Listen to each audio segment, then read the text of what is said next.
Good morning mga ka-agri. Andito na naman tayo at nagpo-promote ng ating organic foliar fertilizer Power Grow.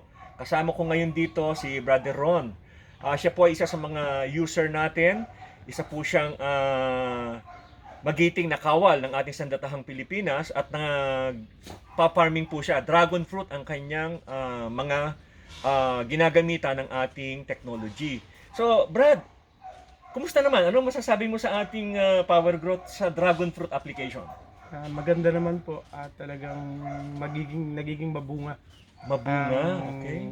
ating dragon fruit dahilan sa Power Grow. So, ang ginagamit mo dito ay berde muna pagka hindi pa nagbubunga. Opo. Kumusta naman yung paglabas niya ng mga bagong sanga, stem?